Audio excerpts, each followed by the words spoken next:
Hey everyone, welcome to today's Program Yourself Thin podcast. Today we're talking about your weight and aging. This to me is the number one source of motivation. Never mind how you look. I know you want to look better, but the biggest thing that's going to impact your quality of life and probably how long you are actually alive on earth as a human being is what you're eating consistently and what that reflects in your weight.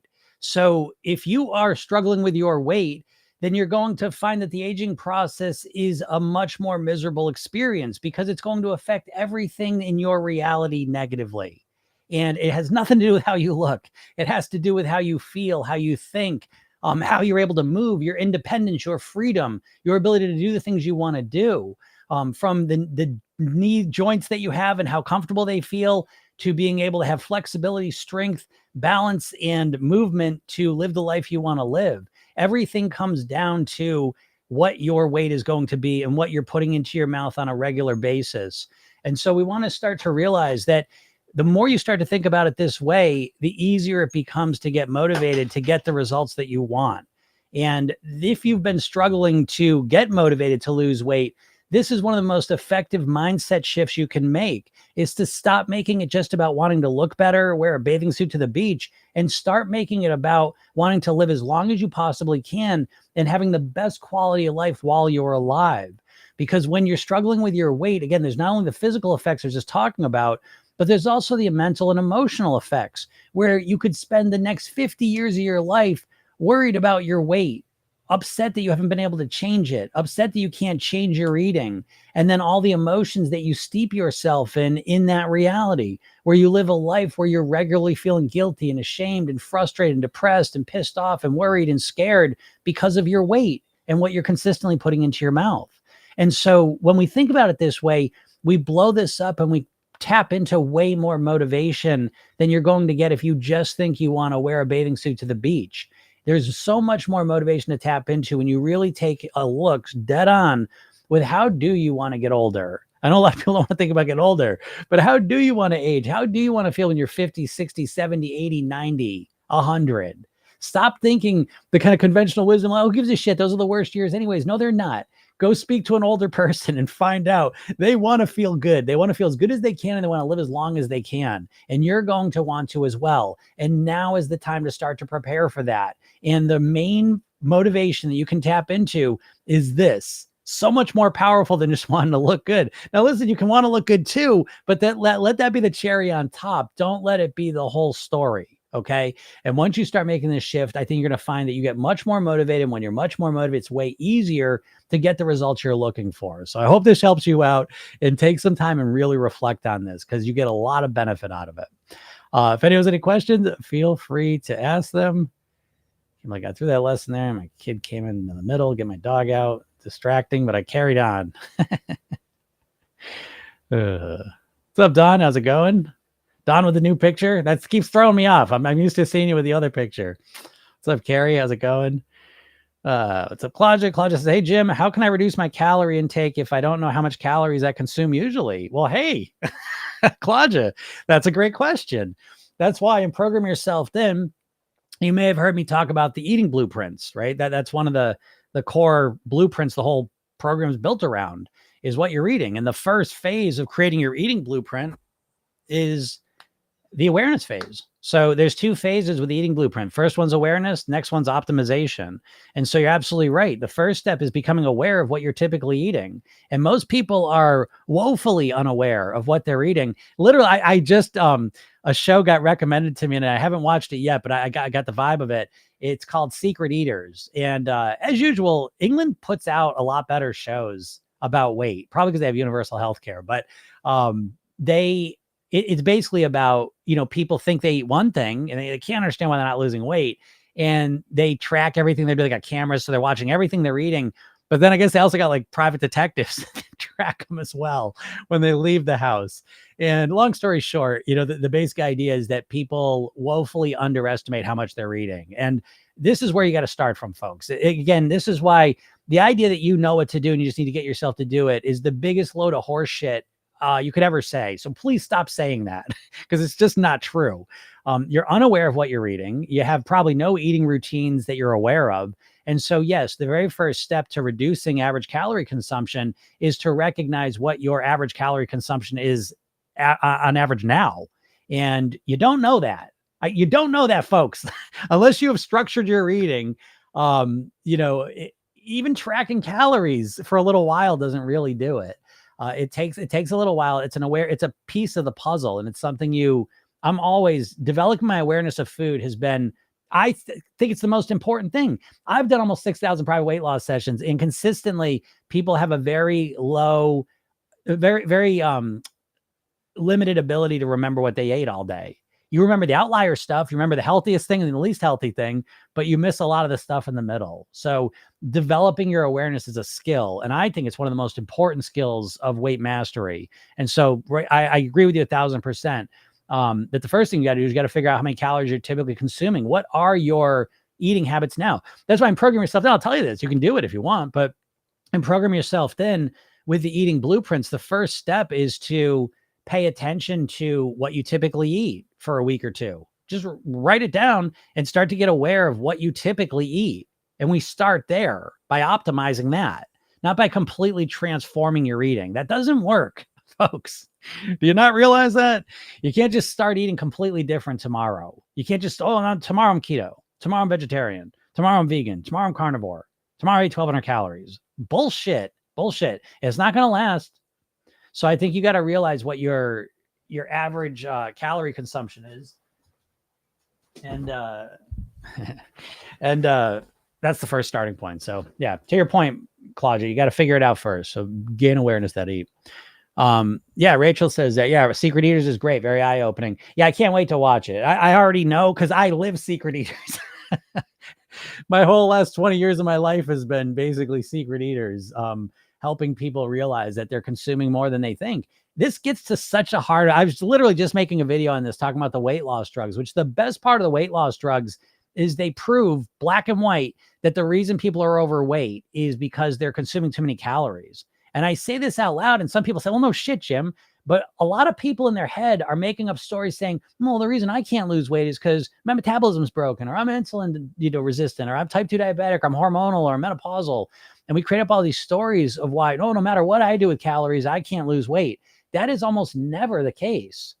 The case is you're consuming more calories than you realize. And that is over and over and over again. In my reality, when I've worked with people, it's always that. So you got to get better at being able to be aware of what you're eating. And so there's that. What's up, Karen? How's it going?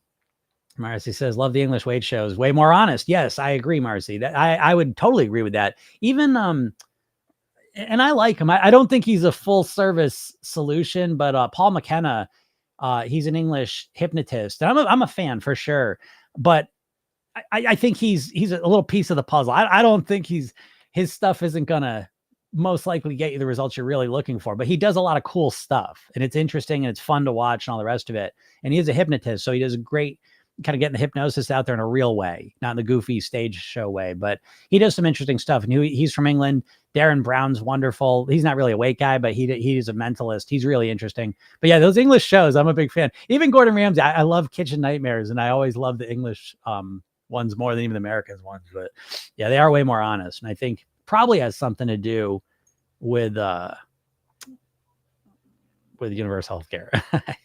Because weight costs a lot of money. I don't know if you've ever seen the numbers on that. And I don't want to just throw out numbers. I forget what the specifics were, but the amount of money it costs medically to deal with weight related issues is astronomical. So again, I'm not saying this to shame anyone, but it's a fact that weight related issues, healthcare wise, it's one of the highest reasons for it's one of the highest cost centers of healthcare. So anyways, that's a whole nother story. Rachel said, in talking through my husband's food intake, we discovered that he was eating about an extra 500 calories from mini candy bars at the office. Yeah. And you are, folks, I can't stress this enough, but you are conditioned, and there's so much money spent at tricking you, manipulating you, conditioning you, hypnotizing you to not realize how much you're eating. So I couldn't even go into it all. I'd be here for days, but it's just so extensive that I say this every day, and this is what I'm talking about. Awareness precedes change. You don't fucking know what to do to lose weight. You don't. I have this conversation every single day. You don't know what to do. If you knew what to do to lose weight, you'd be doing it. I hate that phrase so much. It is, for me, the most triggering phrase because it's the biggest crock of shit ever. And I always say it's the equivalent of saying, "Oh, I know how to play the piano." You just hit the right keys in the right order at the right time, and sweet music. Okay, play me something. Well, I can't actually do it, but I know how to do it. I just got to get myself to practice and learn and hire a teacher and practice scales and practice chords and practice learning songs and practice learning. I got to do all that. But I mean, I know how to do it. I just got to get myself to do it. That's what you sound like when you say, I know what I got to do to lose weight. I just got to get myself to do it. Okay. It sounds stupid. Stop saying it. At least don't say it to me. But you see what I mean? It's bullshit. And what it does is it puts you in this fake ass bullshit trance that you're like, oh, I know what all I got to do is one day just decide to do it and then I'll do it. And it's like, you're so far off the mark with that I can't even stress it enough. And the reason I make such a big deal out of it is because that bullshit you keep telling yourself is just prolonging all of this so that you're prolonging the beginning of the process. You're not prolonging just, oh, now I'm going to start losing weight. You're prolonging all of it. You're prolonging ever having a chance of actually living at your goal weight the longer you believe that bullshit, that you know what you need to do. You do not. You do not. I was talking to someone yesterday, a client of mine, and she was saying her partner and her have started using Noom in addition to working with me. And again, I think Noom's got some good parts of it in the sense that it makes you more aware of what you're reading. And the lessons they teach are pretty good too. But the awareness piece, and she was saying her partner, who has a lot less nutritional knowledge than she does, is just gobsmacked, stunned about all the stuff that they're learning. The value of breakfast, the importance of nutrients, calorie density of foods, just all these like things that I take for granted because I have learned to know them. And what I'm trying to tell you is that if you're struggling with your weight, I promise you, there's a bunch of shit you do not know. And so stop looking at this as a process of willpower. You need to force yourself to do things and start looking at your weight loss and ultimate weight mastery, I hope, as a process of learning. Learning you don't fucking know. If you fucking knew, you would do it, wouldn't you? Wouldn't you? No, Joe, I just got to get myself to do the keto plan. No, keto's bullshit. That's why you're not doing it, because it's a bullshit plan that doesn't work for you. That's why you're not doing it and aren't ever going to do it. So you better learn a different way. That's what I think. Jessica says, how can I lose weight if I'm afraid of not being able to maintain it and afraid of delusion? Okay. I'm glad you asked that question because I think this is at the core. I made a video a couple months ago and I said, what was like basically what's your biggest fear of losing weight? Right. No one thinks of that. And the number one answer by a mile was that I'm not gonna be able to maintain it. This is why I make the distinction between weight loss and weight mastery. Because weight loss, every diet you've ever done, every attempt you've ever had to lose weight is all about losing weight and getting to your goal weight. It's never about maintaining it. It's never, ever about living at your goal weight. You never use those phrases. Weight mastery is about getting to your goal weight and then living the rest of your life at your goal weight on near autopilot. So yeah, Jessica, I get it. You're afraid of not being able to maintain it. And why wouldn't you be? Why wouldn't any of you be afraid that you're not going to be able to maintain it? If you're losing weight, doing fucking keto, 1,200 calories a day, tracking every calorie, just eating meat. I mean, it's just such an outlier. You're doing such overwhelming extreme things to lose the weight that no wonder you're fucking terrified in the back of your mind that you're not going to be able to keep it up. So what's the solution though? The solution is so obvious, but you can't see it because your mindset is so trapped in a diet or mindset. But the solution is simple. That you lose weight in a way that's sustainable and a way that you feel you can live with for the rest of your life. And what does that mean though? You feel, oh, what, how would I do it? It's not rocket science, folks, but you need to have a little more patience because ironically, the more impatient you get, the more extreme you want to do things. And so you need to calm down and relax and start to systematically and strategically transform your eating and your lifestyle and your mindset. And the whole process moves forward and you develop the skills, the abilities, the thoughts, the habits, the feelings of a thin and healthy person right from the start, because the fucking goal is not to lose the weight. How many times y'all lost the weight? It's not about losing the weight. I know you don't want to lose the weight and then put it back on. And yet, how many times have you done that? And now, don't you find it odd that you haven't realized, this way of losing weight doesn't help me get my ultimate goal, my real goal? The weight loss, getting your goal weight is just a milestone goal. And program yourself, think getting your goal weight really, again, dieters think of getting your goal weight as the finish line. I think getting to the goal weight is the starting line. What a mindset shift. But so if you start focusing on how can I live at my goal weight, not how can I just get to it for a day, 2 days, a week. I know you don't think that, but don't you really, when you start to think of it this way, don't you realize that the strategies you're using are absolutely set up for short-term success and are absolutely not set up for long-term success? Do you really want to do a keto diet for the rest of your life? Do you want to eat 1,200 calories for the rest of your life? Do you want to track every calorie you put in your mouth for the rest of your life? And I know you don't. So why the fuck are you doing it? Well, because I want to lose weight. Yeah, but it's short term. So, it starts right from the beginning. What's up, Jennifer? Welcome to the program. And, I don't think you got it yet. So, Jennifer, those coaching calls I said I was going to give you, that start next week. Just I'm just thinking about you. I wanted to say that. So, yeah. Karen, slow and steady wins the race. I'm doing great. Thanks for changing my life mindset. You're welcome, Karen. Karen's on the program, right? Killing it. Don says, I had to load a new pictures. I'm no longer blonde. I need reality. That's funny. Whoops.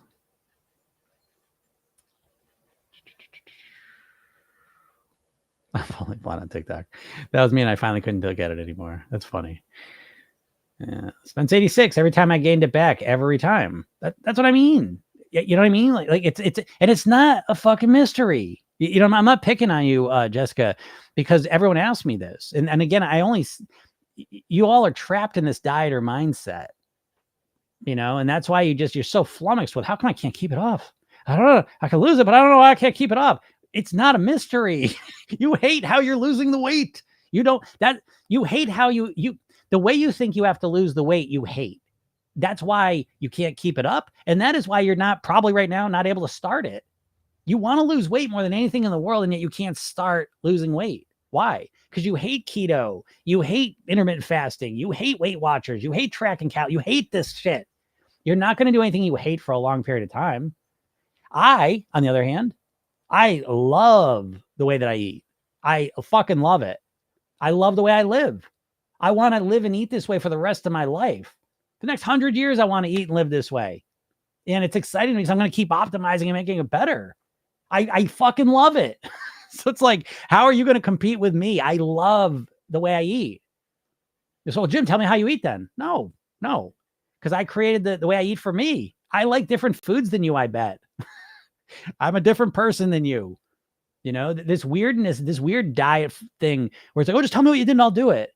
It's like, that is just evidence of everything I'm talking about. Because would you let me say, oh, let me tell you what kind of movies and music to listen to. I'm going to tell you what kind of clothes to wear. Would you let me tell you that? No, of course not, right? Because you're a human being who has your own opinions and preferences and lifestyle. But when it comes to food, oh, just tell me what to eat, Jim, and I'll do it. No, you won't. No, you won't. Because you're your own human being. You're going to do what you want to do. So it's about figuring out how to eat in a way that allows you to live at your goal weight for the rest of your life that works for you, that you find enjoyable. Well, that sounds like too much work, Jim. Well, that's fine, but good luck. If you don't put the work in, then you're going to get the results you get. Isn't that how it is in life, in every other area? And I know you're willing to put work in with a diet, but it's not real work. I'm just telling you, it's not. It's you just forcing yourself to do something for a little while. But the real work is thinking. Thinking is always the real work. That's the Benjamin Franklin quote. He goes, let me look it up. I was kind of paraphrase it, but I'm going to look up the exact quote. Let's see. Quote, hard work, thinking.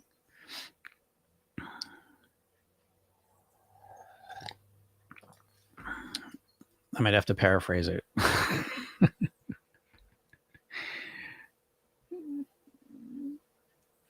I'm putting this in like an idiot.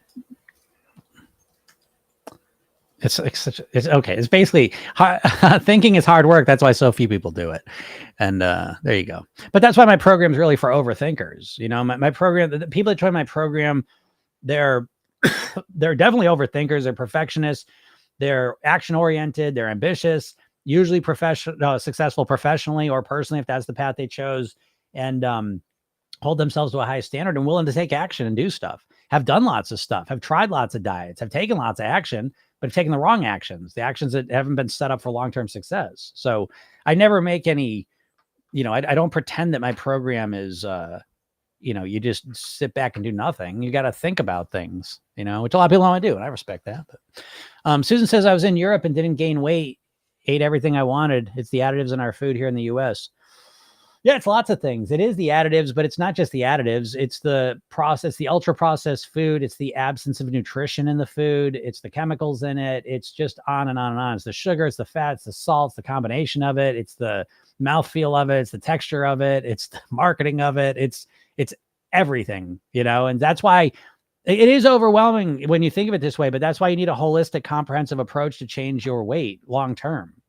You can't, I don't know, like it's so crazy when you use a dieter. If you're a dieter, you think, what? You're just going to start a plan tomorrow and stick with it? Why would you're not going to do it tomorrow because tomorrow's Friday. No one's going to start a weight loss plan on Friday. I always joke, the only weight loss plan people start on Friday is mine, you know, and it's so funny because it's so funny to me that Friday is a day that out of the week, Friday is one of the biggest days of the week that I sell programs. It's so funny to me because it's literally the only program you start on a Friday, right?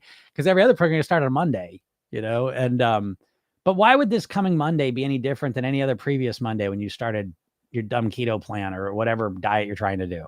Like, why would it be any different? You're going into it with the same mindset, same person, same situation, same environment. Why would it be any different? I don't know. Oh, because this time I'm really motivated, Jim. All right. Yeah.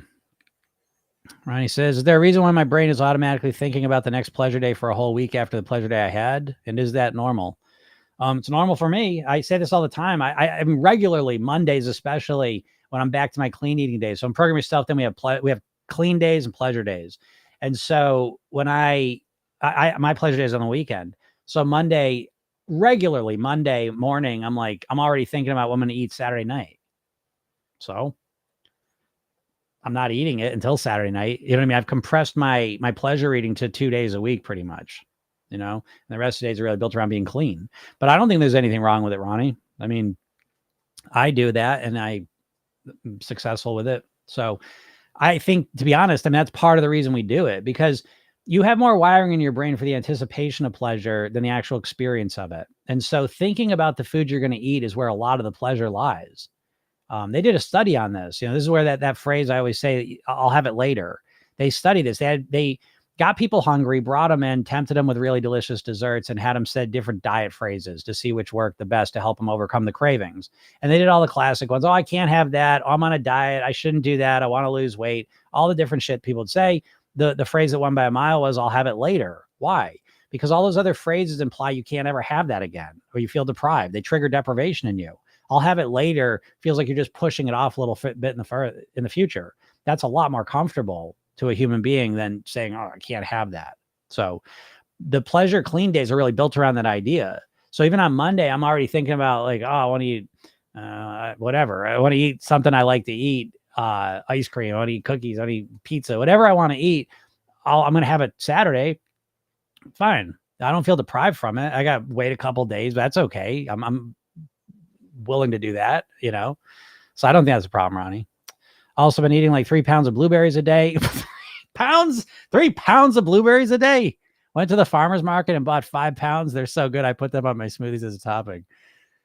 3 pounds of blueberries. Oh my goodness.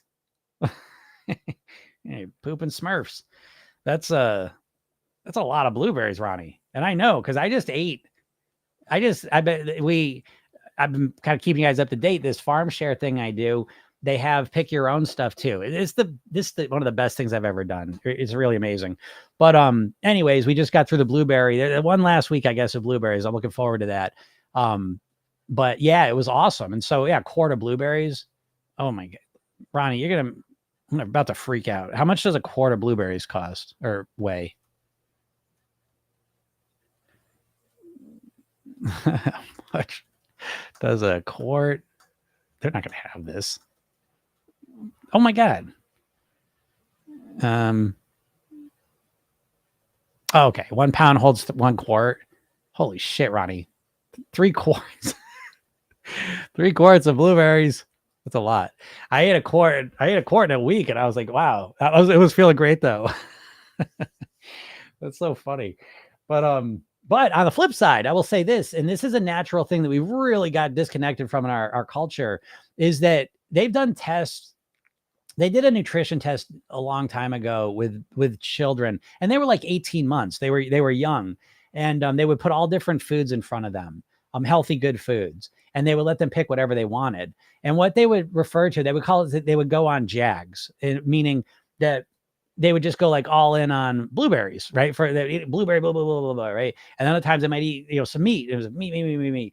And they would kind of do that, right? And the idea was that we do have a natural ability in a natural world to recognize what we need to eat nutritionally and then eat more of that, And so I was thinking of the blueberries too, because I ate a lot of blueberries as well. And I was thinking about them, it was so funny. It was different. It's different than the addictive food thing. It was different, but I was thinking about them. I was eating them a lot and they were super good. So yeah, that's not unusual that once you start eating really nourishing, healthy foods, you may find yourself like you're really diving into them a bit, and then kind of, okay. And then dive into something else. That's completely normal. So there's a lot of blueberries though, but I hear you, man. Those blueberries were so good. I mean, that's been my favorite thing so far. And I love the strawberries. We had green beans. Oh, cherry tomatoes. I mean, I'll say this to you folks, just because, and I say this because I need to hear this, is that, and I don't really hear this a lot. And I want to do more. I want to create more content based around the farmer's market and this food, but it just hasn't happened yet. But because I want you just to see it, because even just the fact of like picking some food and then eating it, right? Like something so simple is something that there's a good chance you have never done in your life. I've done it a handful of times. I did it picking apples, right? Pick an apple, eat it. A couple times I've had a garden, you know what I mean? Pick the thing and eat it a couple times.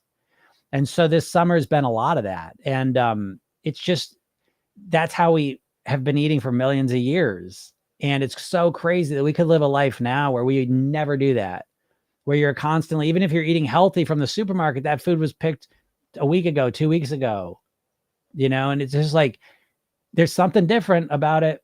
You pick this food and eat it. There's something powerful about it, So if you get the chance to do that, whether it's apples, anything that's around you, if you ever get to do pick your own, I don't mean to sound like no shit, Jim. I don't, because to me, it's just one of those things that's so natural and core to being a human being on earth. And it's been completely removed from our reality. And I think that it's that type of thing that leads to the obesity epidemic and weight issues, you know what I mean? Like in its own subtle way. And I'm not saying you got to pick all your own food and grow it. I'm not saying that. I'm saying just the experience of, eating fresh, natural food that's freshly picked. There's something to it. I don't, it awakens something in you. I swear to God, I don't want to sound like a weirdo, but I really believe that, Zoya says, kind of just hoping to randomly lose weight with the same lifestyle. Yeah, right. I mean, when you put it that way, it's just kind of funny, but that's what people are doing, right? But we'll take it even a step further. People expecting to lose weight with the same lifestyle, eating the same foods, just eating them differently typically, and the same mindset. And it's like, I don't know, that just doesn't seem like that's not a strategy I want to invest heavily in. It just doesn't seem like it's a high likelihood of success, which again is why I come out here and I try to give you guys all a different perspective, because I think the diet perspective obviously doesn't work. I mean, right? Do we know this? And that's what bums me out. I say this all the time because to me, it's always the emotional piece. And the physical piece is important too. I mean, like your health, your longevity of life, those things are really important to me for you. But what's most important for me, for you, is your emotional life. And I find that the weight destroys that in so many ways. You know, especially nowadays, you could just live your whole life feeling bad about yourself. Imagine being a human being on earth and you get this beautiful opportunity to live a life and you spend the majority of it feeling like shit about yourself because of your weight and because of how you feel, because of what you're eating typically. That bums me out so hard. And then it's like the idea that because it gets worse. It's a downward spiral of emotion that if you're not happy with your weight, you blame yourself. If you're a dieter, you blame yourself because you don't have the willpower or the fortitude to stick to something. And so it becomes, it starts with how you look and how you feel. And it just gets deeper and deeper where you feel worse and worse and worse about yourself. And that's the part that bums me out the most. That's literally why I do this every day. You know, it's a mission for me. And a big part of the mission is I want you to live longer. You know, my father died at 54 of a heart attack. So that's right there front and center.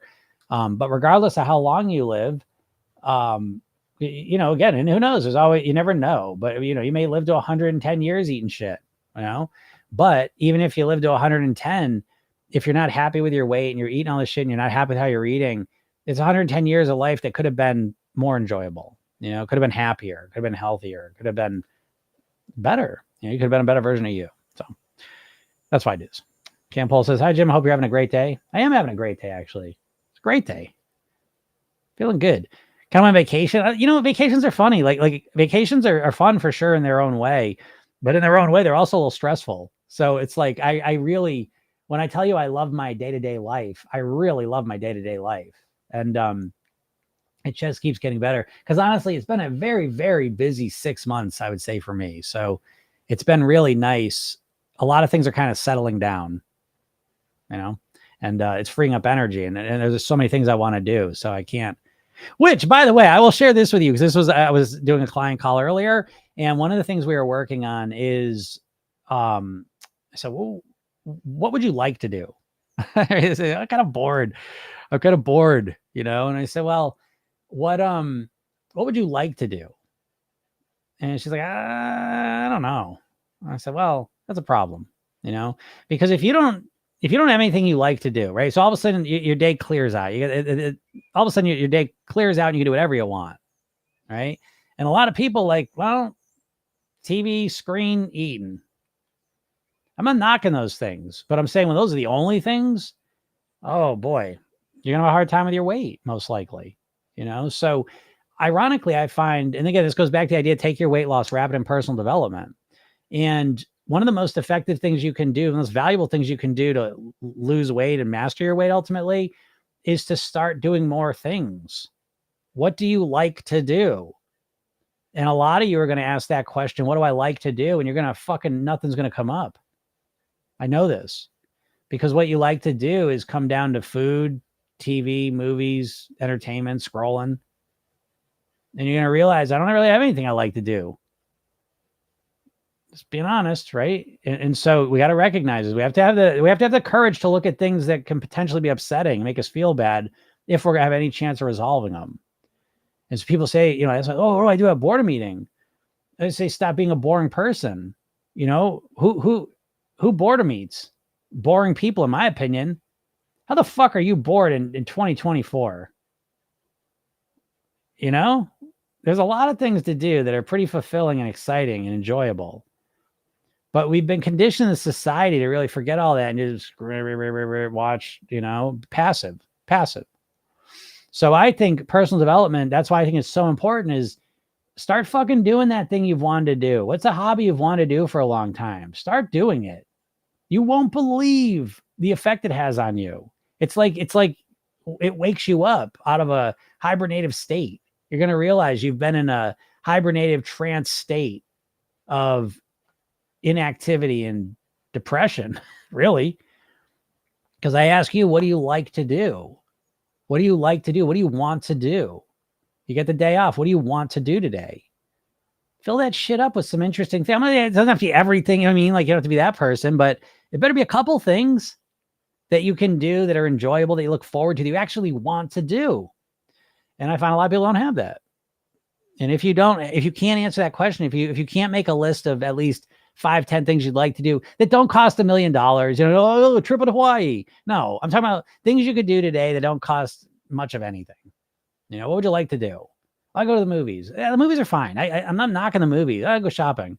No, I'm talking about go for a walk, go for a hike, play a musical instrument, learn to dance, go do some martial arts, do a sport, play some basketball, do something, go visit a friend, do a real thing, and I think you're going to find that the more of those things you start doing, the better your eating all of a sudden becomes. Yeah, Julie's a crochet walk the beach, right? I mean, it's this is I'm not saying anything new here. I think we all know this, but I think the downside of all the technology around us is it makes us lazy. It makes us not seek out the things. I was in this spot, when I was 50 pounds heavier, I look at my lifestyle. My lifestyle was basically, I'd get the TV guide, and it was all built around TV. I'd watch TV and I was going to eat certain things when I watched TV. That was a lot of what I thought about, and I didn't have a lot of things that I wanted to do. I wanted to watch TV and I wanted to eat. That's what I like to do. And I look at my life now and it's just different. I love reading. I love playing basketball. I love walking my dog. I love playing guitar. I love to play things I want to do. I want to play piano. I want to draw more. I mean, there's so many things to do that intrinsically fill you up and satisfy you.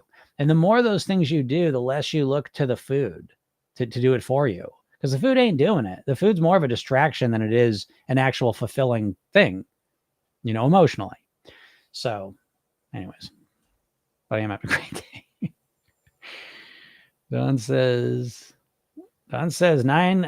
September 1st is a year in the Dawn system and maintain 16-pound loss. Still working on more loss. Great job, Don. That's amazing. Right? That's awesome. That's just from listening to the podcast. Right? HD Dan, how's it going? Can we have some sweet treats during our weight loss? Yeah, absolutely. Absolutely. I think it's crucial to engineer in sweet treats. That's what I think. I think the vast majority of people need to have sweet treats in their plan to succeed. That's what I think. I do. I have sweet treats every day. I do. I mean, a lot of times that sweet treat is a square or two of dark chocolate.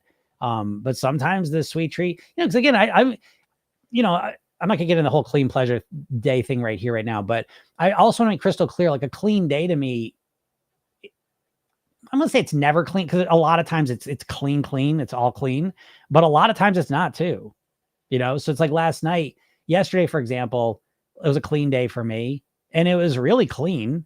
But then I went and got an ice cream cone after dinner. So it's like, but it's still a clean day in my mind, and so I wouldn't do it every night, but it's an outlier thing. It's a more random thing.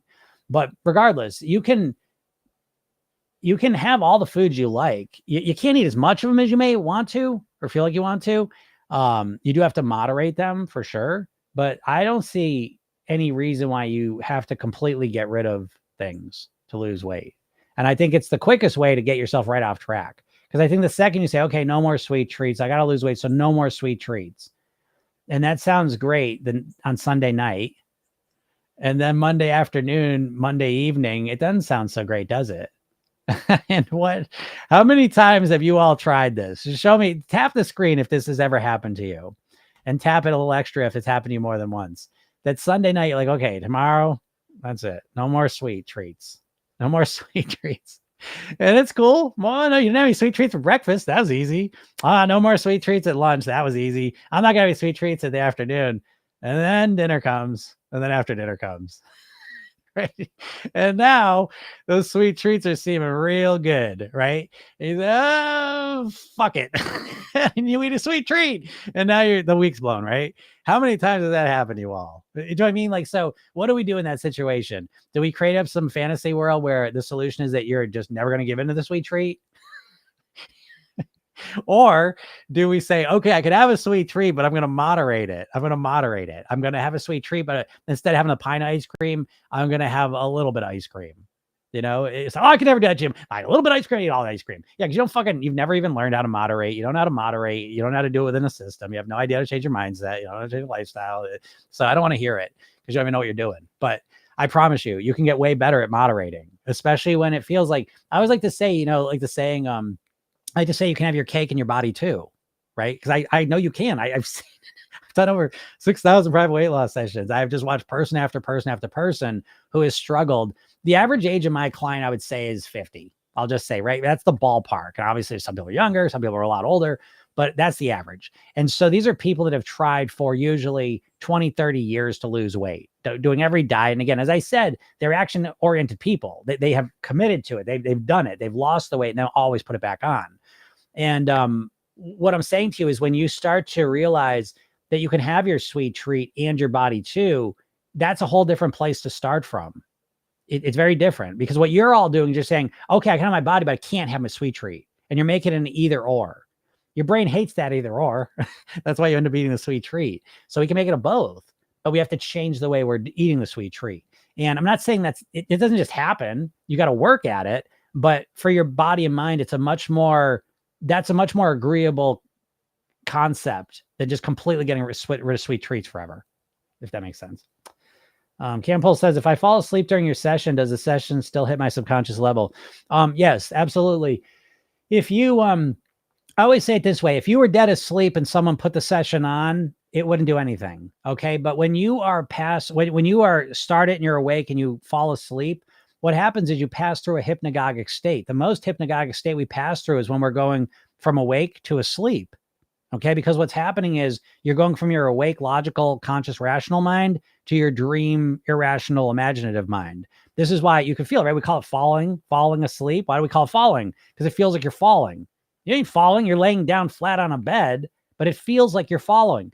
And that is really the transfer point when you go from that logical conscious mind to that imaginative mind. So I find that when you listen to hypnosis sessions as you fall asleep, a lot of times it's extra beneficial because then all those words that you were listening to as you crossed over, you may have dreams about it. Certain phrases may get stuck in your mind a little more.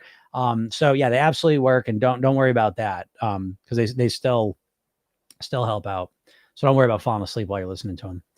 What's up, Mario? How's it going? Mario says, I'm finally home after vacation after eating basically whatever I want, but not going too crazy. I'm so shocked I lost 2 pounds. Isn't that funny? Isn't that funny? Good for you, Mario. I'm proud of you. That's one of the funnest experiences when you go on vacation and you enjoy yourself. You know what I mean? Again, you don't go crazy with things. We minimize the damage. We're somewhat moderate, but we allow ourselves to eat the things and enjoy it, which is that's such a fun way to go about things because that is such a good training, such a good way to kind of train ourselves to eat right, is literally on vacation. So good for you. And then Mario, then you realize you lost 2 pounds. But here's the thing though, Mario, I want you to recognize this is I don't know how your body operates. I don't know how often you weigh yourself, but for me, if I came back from vacation after kind of eating more than I had been, what I would say, oh, I'm down 2 pounds, but my brain, I'm going to say, because for me, because I weigh myself every day, I know it usually takes about 2 weeks for when I start eating more for the weight to consistently show up at a higher level. And when I start cutting calories, eating better, it takes about 2 weeks for the weight to go down consistently. So don't be surprised, Mario, and don't freak out if next week your weight goes up a little bit. Sometimes there's a lag effect. Okay. So maybe there won't be one, maybe there will, but I think it's important to prepare for it and to realize that sometimes our body and our weight doesn't act the way you think it does. Okay. So just be prepared for that. Claudia says, that's so funny. I started cooking and feeling different on a Friday after watching your videos. That is funny. Yeah, I know. I guarantee my program gets more people to join on a Friday than any other program. I know it. And why? Because with my program, if you join on a Friday, Saturday, you're not starting some stupid fucking meal plan that you don't want to do. Right? That's why you don't want to start a meal plan on a Saturday or a Friday, right? Because who the hell has the willpower and the focus and energy to get yourself to eat some or do some strict thing? But with program yourself, then you sign up on a Friday. Saturday, what do you got to do to start it? You got to sit for 5 minutes in the morning and listen to a hypnosis session.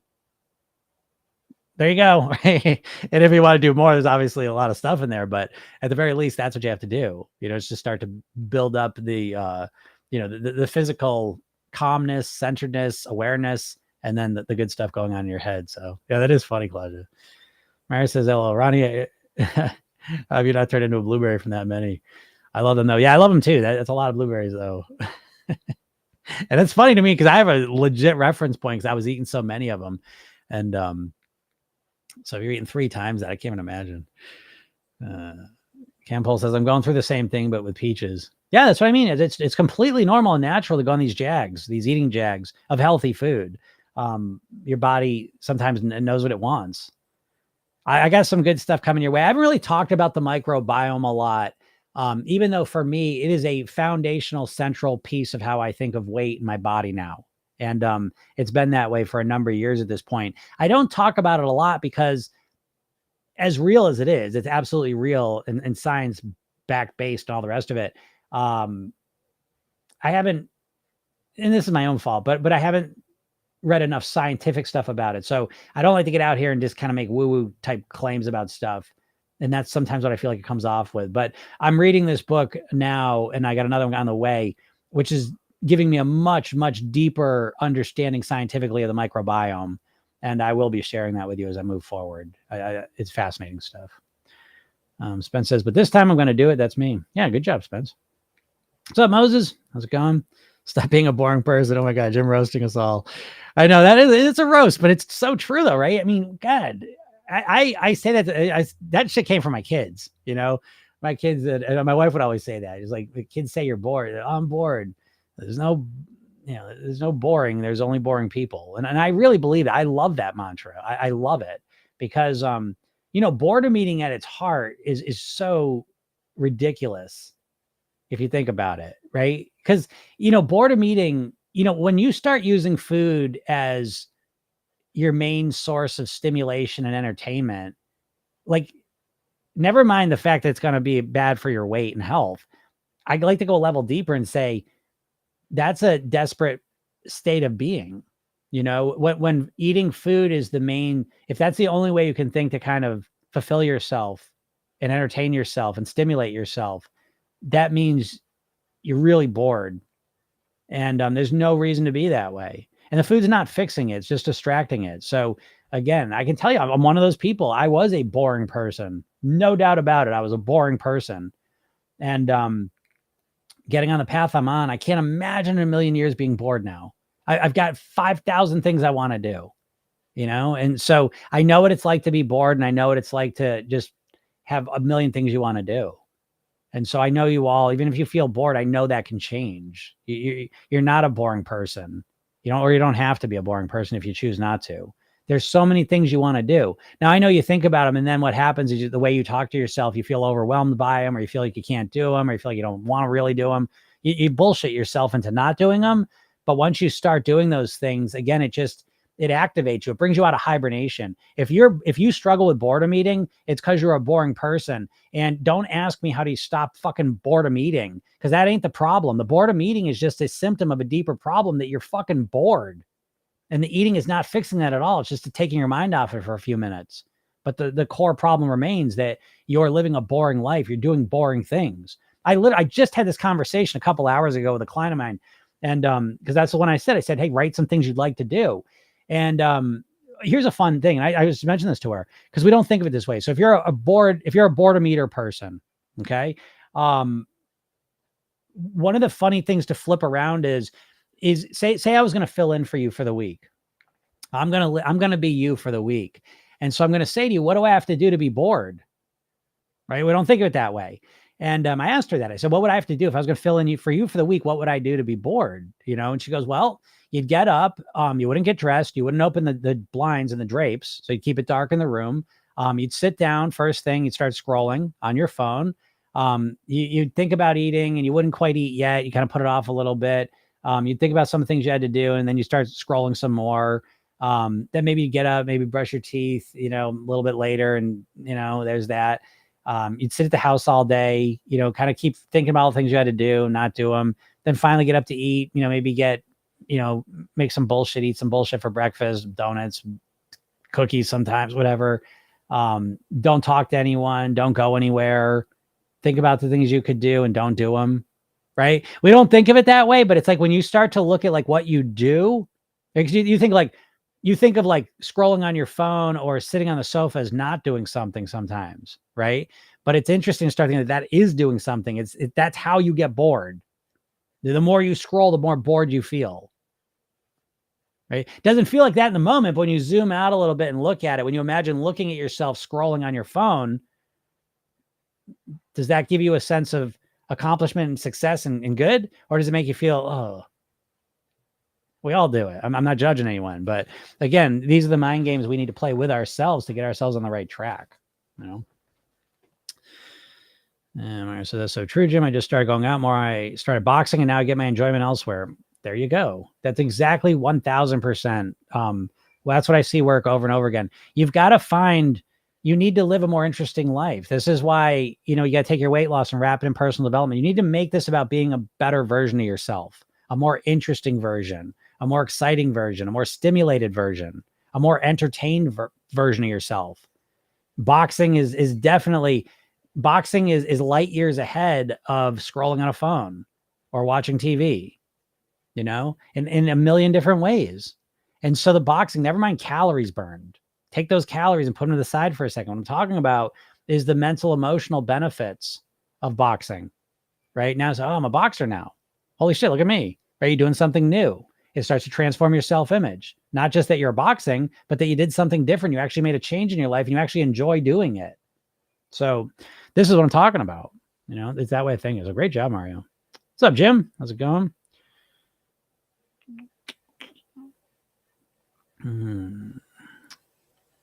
Yeah, Jim says, I play basketball too. This is getting crazy. Than many other hobbies, but food is still as good.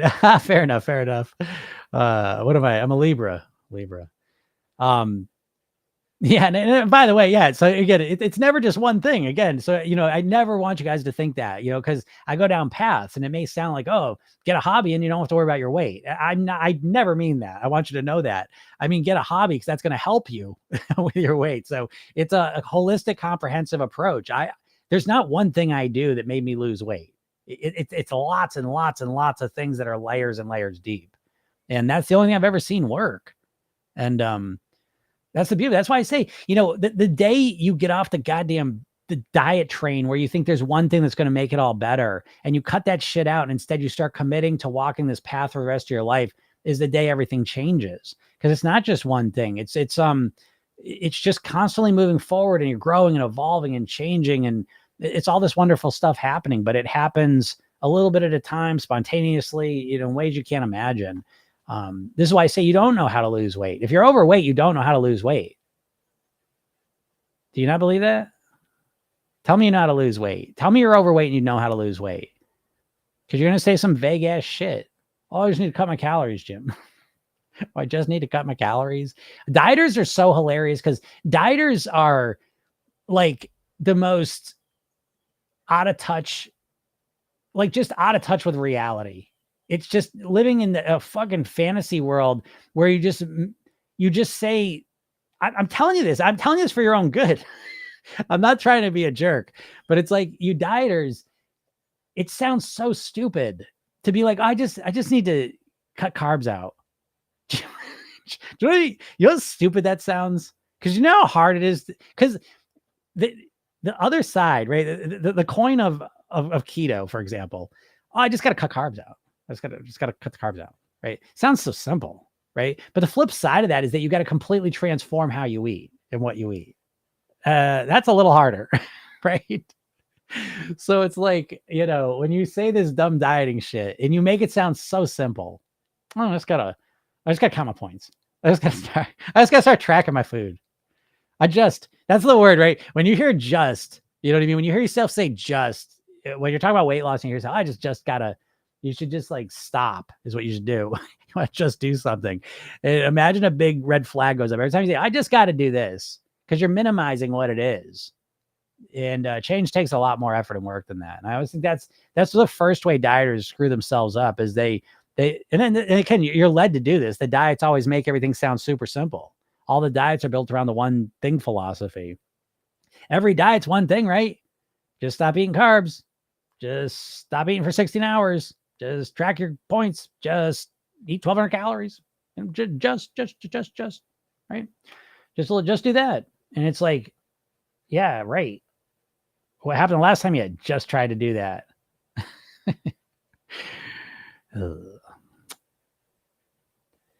Says I have sweet treats daily as well. Deprivation is not the move. Agreed. Yeah, Carrie says, yeah, right. All you younger people are ahead of the curve listening to me. This is true. It's true. I hear people say that all the time. This one of the greatest things in my life is I say this. I just, this shit dropped on my head when I was 19. I didn't deserve it. I didn't do anything to make it happen. I just lucked out. I lucked out in my life that I was exposed to Tony Robbins, personal development, neurolinguistic programming, hypnosis, yoga, martial arts, guitar, meditation. I tell you guys this all the time. In a couple months of my life, all that stuff just kind of came in my life. Now I grabbed onto it with both hands. That's the key. I always tell you that. But it's yeah, but again, it doesn't matter when, because it always reminds that Buddhist saying that the best time to plant a tree is 20 years ago. The second best time is now, today, right? So regardless of what age you are, just start today. Start walking on this path. Again, if you're not in my world, go to my bio, click the link, get the hypnosis session I give you, watch the video, read the emails I send you. That's a starting point.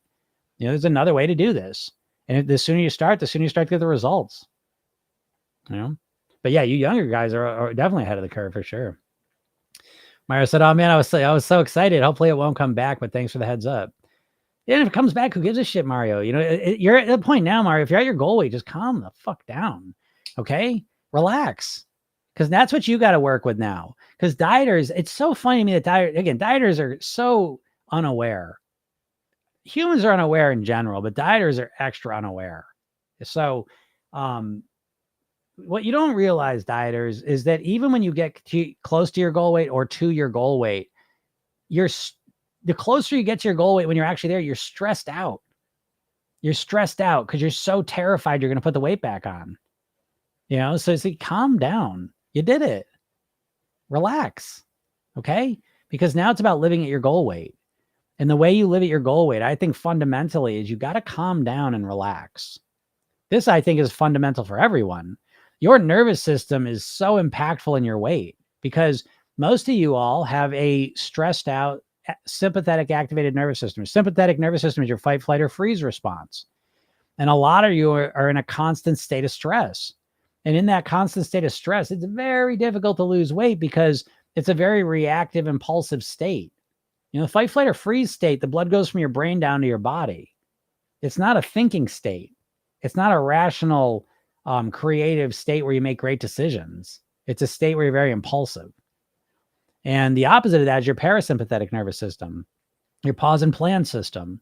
And so when you relax your shoulders, relax your chest, relax your stomach and your face, take a deep breath in, right? All of a sudden you feel different. You feel better. Why? The blood starts flowing back up to your brain, back up to your prefrontal cortex. You think more clearly. You see things with more perspective. You're able to make better decisions easily, or easier at least. And this is the place where you control your weight. So Mario, calm down. If you put 2 pounds on, who gives a shit? 2 pounds? I could put 2 pounds on today to tomorrow. I don't know why. Maybe I ate something salty yesterday. I don't know. I'm not worried about it because I know the way I typically eat, my weight's going to be where I want it to be. But I know I'm able to do that because I'm calm and relaxed. So it'll help all of you for that. Mara said, I was going through it with avocados, but it was an amazing, great habit. 3 to 4 a day. Oh my goodness. I can't even think about avocados anymore though. Yeah, that's a lot of avocado, Mario. But that's funny. I mean, real food though, typically real food, I say, because yes, I've been around long enough to talk to people that eat 30 bananas in a day. And that's a whole different story though, in my opinion. But for the vast majority of people, even avocados, knock yourself out. Eat the shit out of avocados. I don't care about the fat in avocado. I think it's hilarious, by the way. People's sensitivity to the fat content of an avocado is one of the funniest things to me. I love this. And it shows up, the fat content of avocados, the carb content of vegetables, the sugar content of fruits. I find it so funny how sensitive people are to these 3 things. So funny. I'm going to make a video about it that I'm going to write down this note because it's ridiculous. That's what I mean. Like, talk about something that doesn't make sense.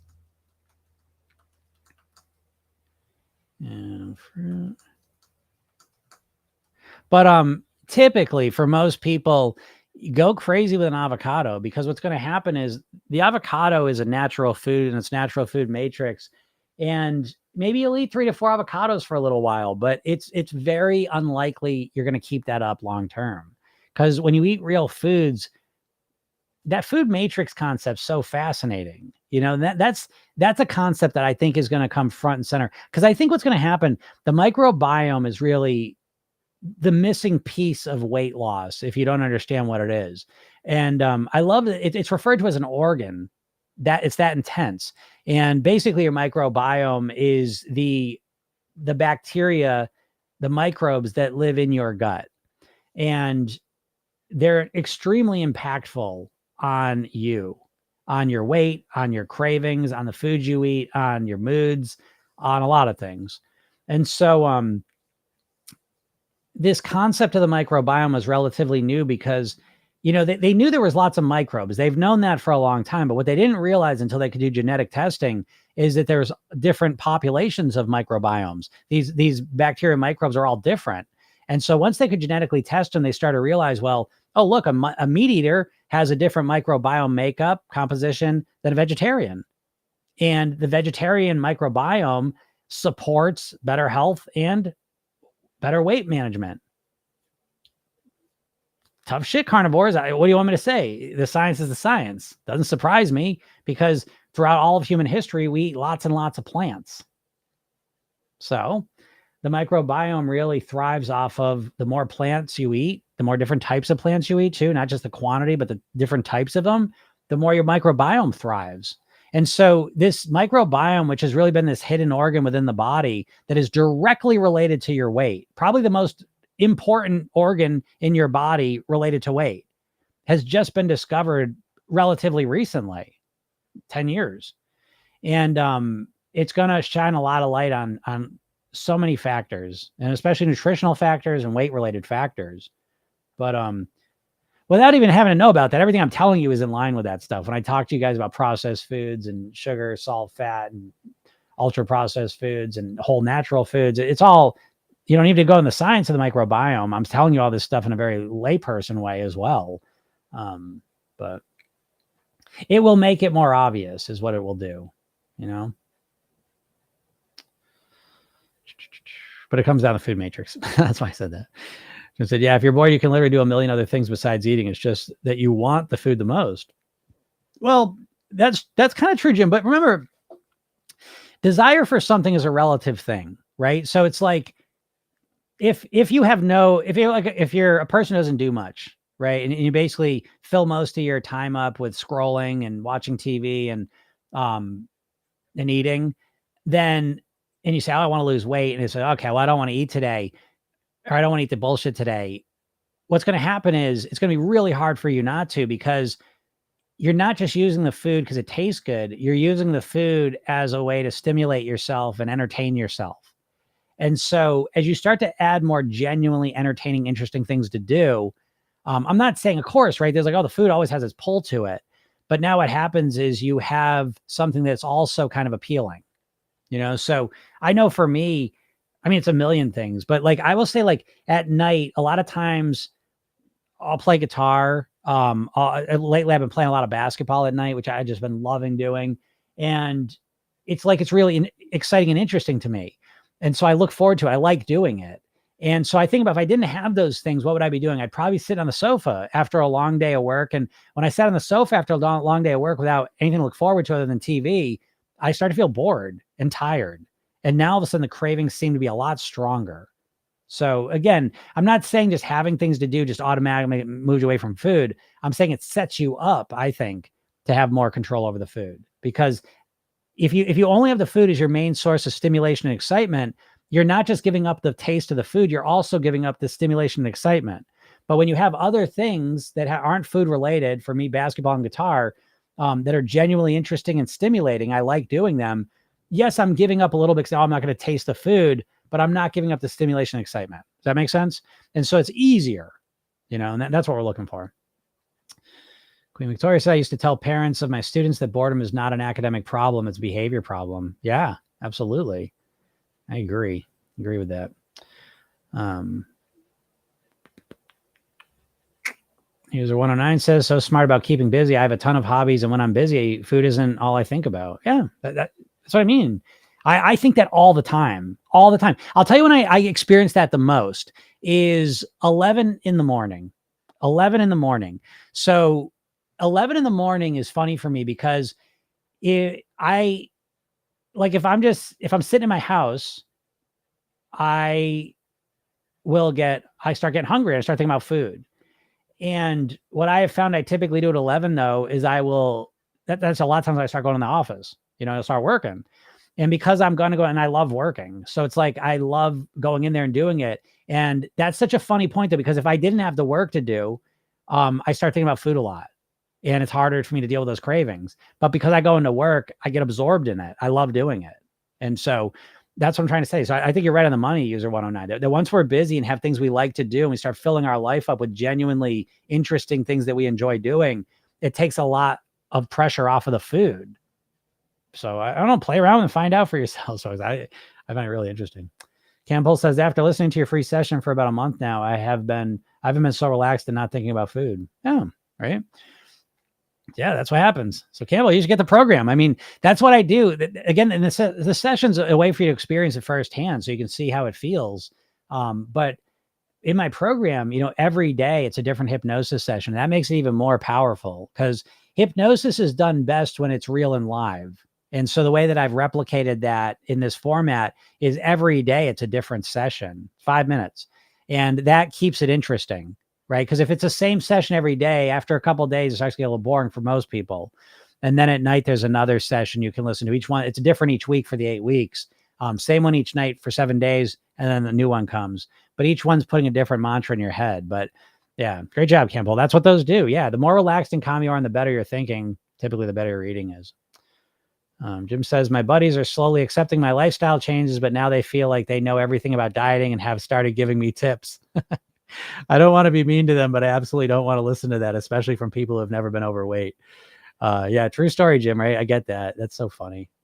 Yeah, I mean, what do they say? The worst vice is advice. And I can't think of that. They always say this. I worked in restaurants for a long time, but dieting and restaurants are two areas of humans where, because everyone eats, right? Everyone deals with weight. They always think they can run a restaurant and they always think they know how to lose weight. And so I feel like diet advice is just, people love giving it. They love it. It's like, it's almost always bullshit, superficial shit that's not relevant to you, usually. And I was thinking that today. It's so funny because it's like, if someone's like, okay, Jim, how do I lose weight? I would never start telling you what to do. I would never in a million years do that. And again, I've done 6,000 private weight loss sessions. So I've got a lot of experience with this. But if someone comes and says, okay, Jim, how do I lose weight? I would never just be like, okay, do this, do this, do this, do this. Because it's like, that's not what you need. We got to drill down and start to figure out what the actual problems are and then figure out strategic solutions to them.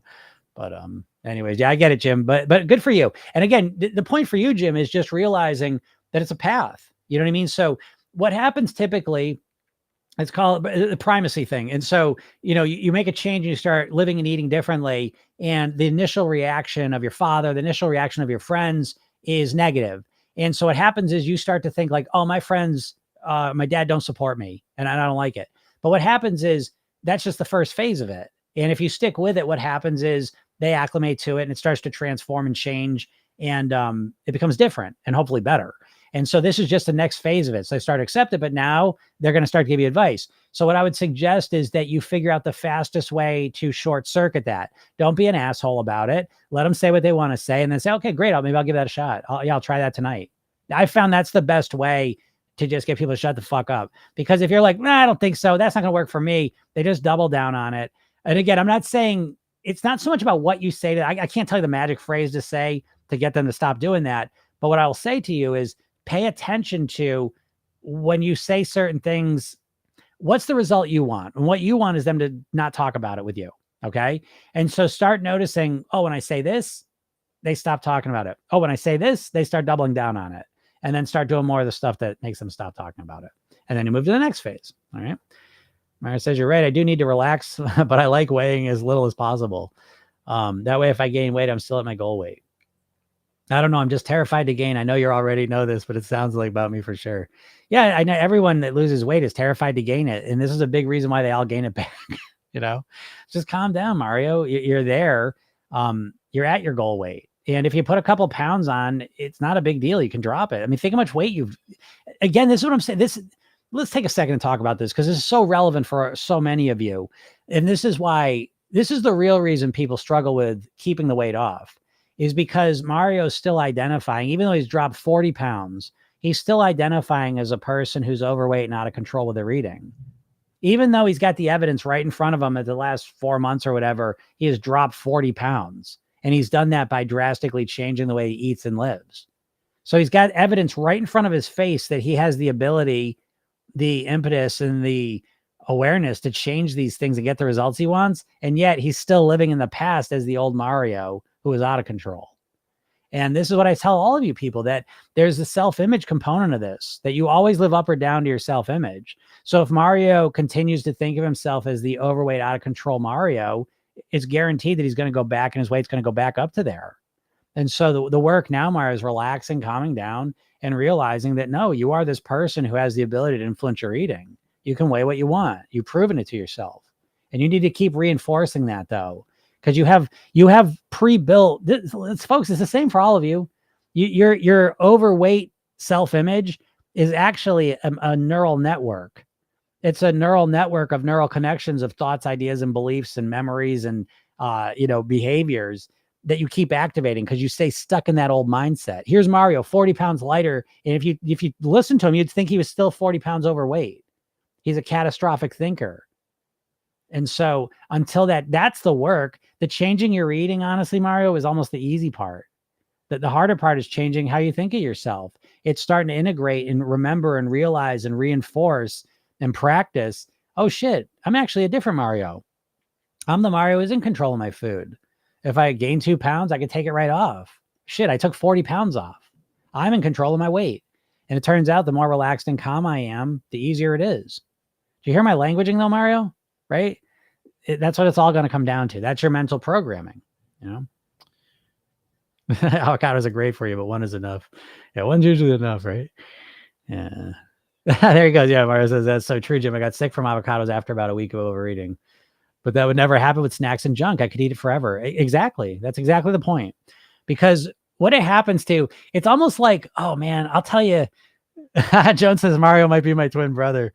That's right, Joan, right? That Joan's in the program, and Joan is a absolute joy to work with. I mean, all my clients are, I love it, but Joan especially is, because I always say this to you guys, Joan came into the program with so much knowledge and wisdom and history. And it's really, it's amazing because, again, what I always say, like what I want for people, program yourself thin, is to be able to activate all that so that you can utilize it, you know?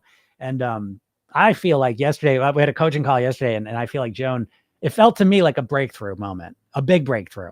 And Joan's someone who's done a lot of work on herself, but it felt like a breakthrough moment. And I live for those, you know, because it's like people that are really super smart and active and ambitious and been focused for decades on something, when I can help them actually clarify something and see something in a new way that they haven't been able to see, even though they put so much work in, that's literally why I do this work. I love it. And Joan is that person. So, yeah, that's funny. That's a funny thing to say, Joan. But I know what I was going to say, and I'm going to make a weird reference that I doubt a lot of people will know, but I'm a huge Matrix fan. Matrix is my number one movie of all time. And there's the Matrix 2. There is a scene in the movie where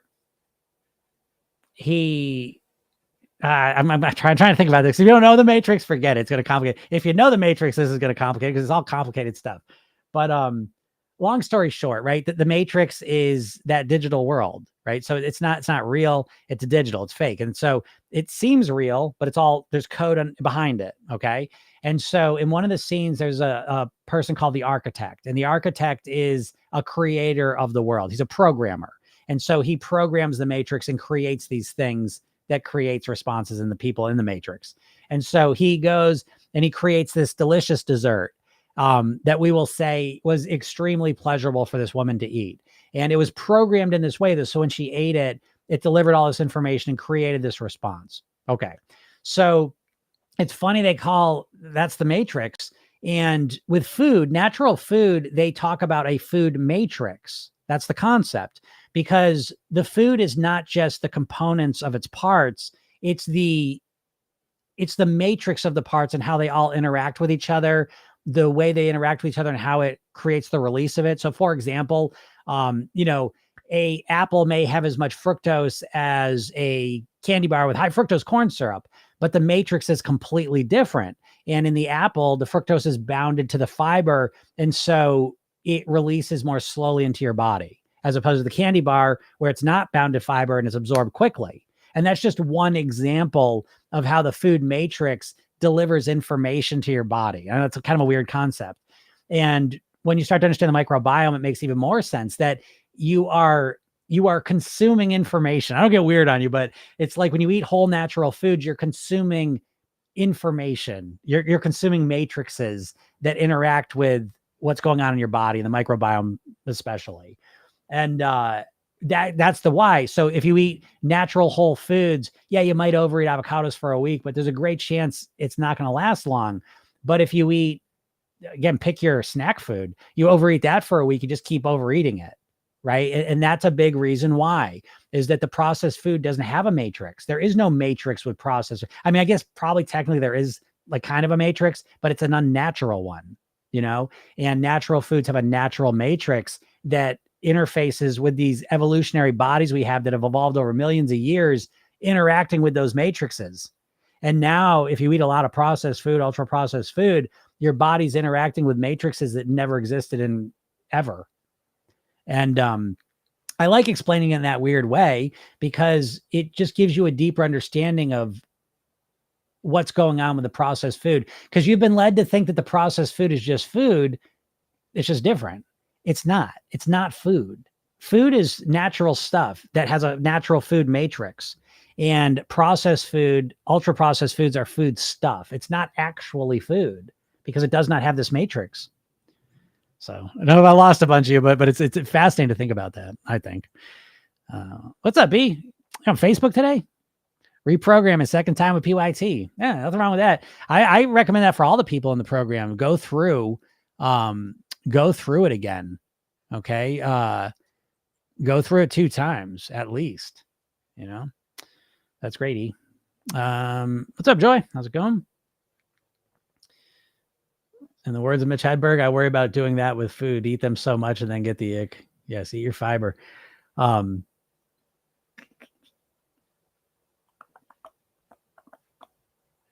Yep, fiber.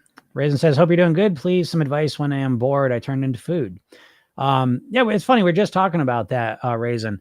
My advice to you is that come up with a list. Write a list of 10 things you'd like to do. Not like worldwide trips. You know what I mean? Like 10 things you could do if you got a free 2-3 hours in your life, in your general area where you live. What could you do that's actually interesting to you? Read a book, draw a picture, pick up the paints, pick up your guitar, go learn a dance. You know what I mean? Like it's anything, literally anything. Again, this is what I try to say is like in this culture, we're conditioned to be lazy sacks of shit and to just be passive shit bags that just take in entertainment through our eyeballs. No, right? I don't know. I feel that way. It's just scroll, click. It's a screen, and it makes us lazy. And it's I love TV. I love scroll. I love all that stuff too. So I'm just like everyone else. But I also realize that it's a little bit of it's okay. A lot of it's empty and depressing, So again, Razin, I'm not talking about when you're bored. Well, I turn to food because what people want to do, dieters is, I'm not going to eat. I'm going to get bored. I'm not going to eat. I'm not going to give into it. That's not a solution. Do you understand? Emotional eating is always a symptom of a deeper problem. Okay. And so we need to recognize what the deeper problem is. I was just talking about Razin. So again, don't take this personally, but it's like, if you're struggling with boredom eating, it's probably good evidence that you're a boring person, meaning you don't have very many interesting things that you like to do currently. Good news is there's a fucking million things you can do that are really interesting. And you just forgot about that or didn't realize it. And once you realize there's a million things you could do that are way more interesting, it opens the door to never mind, what happens when I get bored and I want to, it's sort of become, how do I I don't want to be bored. I'm a human being in 2024. I'm breathing. I'm alive. Look at all the things I could do that are actually interesting. What would some of those things be? What are some things that are interesting to me? I'm going to start doing them. I'm going to start learning about them. Once you start learning, once you start doing things, once you start actually, doing real stuff, again, I was just saying this, it kind of brings you out of hibernation. You become alive again, and then the boredom eating starts to fade away, because it's a little less interesting. Bramley Apples. Yep. Needed this. Fear of gaining after losing. I should do a whole thing on that, right? Because that's, that fear of gaining, it's literally every dieter. And, again, I always say it's because, you do ridiculous things to lose the weight, you can't keep it up. And that is a huge part of it, but it's also a huge part of your self-image. I don't know if I'll get into self-image right now, but it's a cornerstone of the, that's why I'm programming yourself thin. After motivation, we go into the self-image. It's a whole section. You're not, see, like, again, you dieters always think your whole mindset is around what you're not going to do. I'm not going to overeat. I'm not going to eat sugar anymore. I'm not going to be fat. I'm not going to be overweight. I'm not going to be an overeater. I'm not going to do this. It's all about what you're not going to do. And you need to make this a process about what you're going to do and who you're going to be. And it starts, I believe, with the self-image. It's not about, you're not going to be the same person either. How can you be the same person and identify the same way and then weigh something else? You live up or down to your self-image. And very few of you understand your self-image, and very few of you are really actively working on developing and installing a new self-image. And I think that's a huge reason why most people in general can't change, and certainly why dieters are so scared to put the weight back on and can't keep it off. Mrs. New Era says, Jim, you're the man. I've been thin my whole life, but couldn't shake the last baby weight. Started listening to you in May 23, down over 25 pounds and feel great. Thank you. You're welcome. That's awesome, Ms. New Era. I'll screenshot that. That is awesome. Man, that's so good, isn't it? Look at this. This is my life, right? What a great life. I tell you, I'm the luckiest person on the planet. You know how good it feels to hear that stuff, Because all the weight loss stuff is fucking bullshit. It's all bullshit. At best, with every eating plan, you point them all out. At best, with every eating plan is pretty much, I lost the weight. Okay, well, let me know where you're at next year. Can you give me a call in a year? Do you mind? I'd love to know. I'd love to catch up on your weight loss. I'm not trying to be snarky, but, I'm not going to sit here. It's like, it's the diet trick. It's the biggest trick of the dieting is that it's all about losing weight, not about living at your goal weight. So I love hearing these stories. Fulfilling it is, every day. This is every day for me. Every day. I get people saying, holy shit, Jim, thank you so much. And this thing I thought they were completely out of control with, they had control now. You know how amazing that feels? Anyways, that's awesome. Good for you. Jim says, yeah, you put that perfectly, Jim. I'll just try to say that I'll try whatever they're recommending and change subjects. They said, just eat one big meal every day. Yeah, Jim, what you're going to hear. And again, this is the thing. It becomes an echo chamber of bad advice. That's what the weight loss world is. And, you all know this, and it becomes an echo chamber because now social media, the second you start looking up weight loss, you're going to start getting keto stuff, paleo stuff, intermittent fasting stuff. You guys know more than I do, all the things that you're exposed to. But at the end of the day, all of it has the same problems that I'm articulating every single day.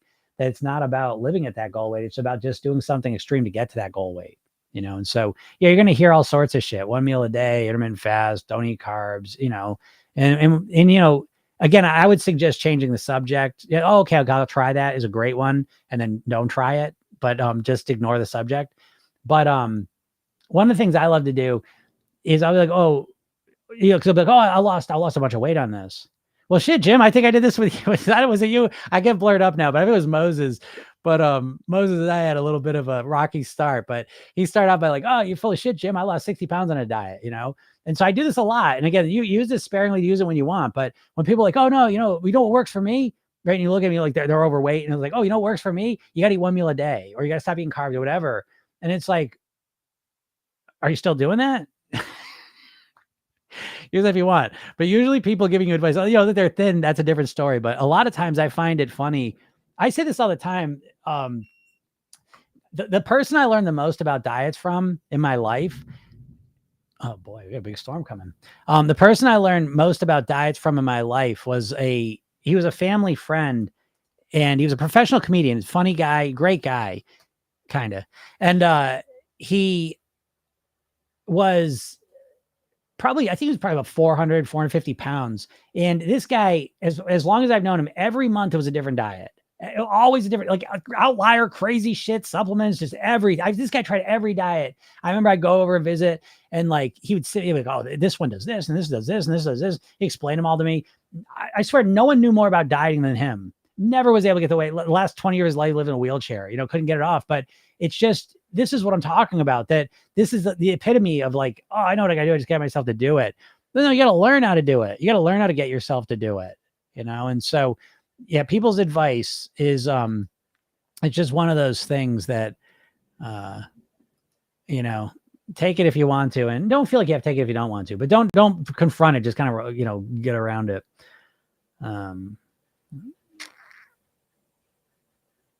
Yep. Yep. I said, dude, you explain it perfectly. We're talking about the Matrix. Yep. Thank you. Love the Matrix. Huge fan. Man, seeing that movie for the first time was a core memory for me. What an experience that was. Holy macaroni.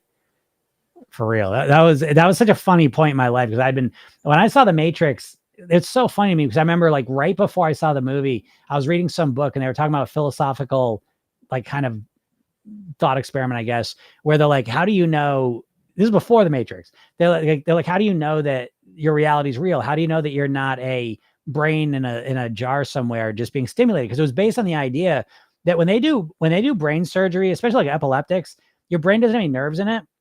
So you can poke around in a brain and it doesn't hurt. And so when they do brain kind of manipulation on epileptics, they're in the operating room and they're awake. They're conscious, and they're poking around, electrically stimulating different parts of their brain. And so what happens is people will have these dual experiences where on one hand, they're aware they're in the operating room, but on the other hand, they're reliving a birthday party when they were 7 years old. Like real, like they're both just as real, And so that was the kind of seed for the idea. How do you know, that it's not the future, and they figured out how to manipulate brains. So it's so crazy to read that and then go and watch The Matrix. And so for me, The Matrix is a core.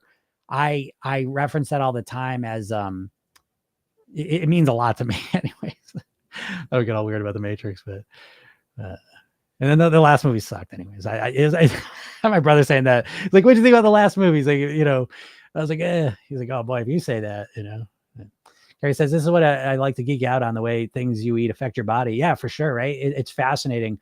And I got this book I'm reading, which I'm loving. And it's nice too, because I just came from, I just read Swallow This, which I'm going to do a lesson on next week for you Thrive people.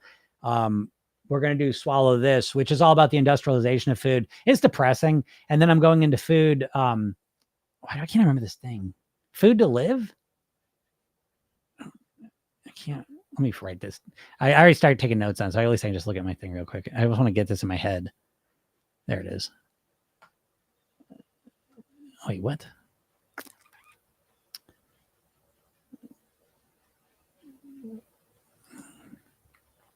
Food for Life. Food for Life. That's what it is. And that one's really inspiring, right? Because it's all about the good foods and stuff. So that's exciting. I love this book. I love this guy. What's his name? His name is Tim Spector. I liked his book from the first couple pages, and I got another book he wrote called The Diet Myth, and I'm really excited to read that too. So I got that one coming on the way. Got the sugar book too. I'm going to be reading that one. I'll probably read that one next, and I'll be sharing that stuff with you guys as well.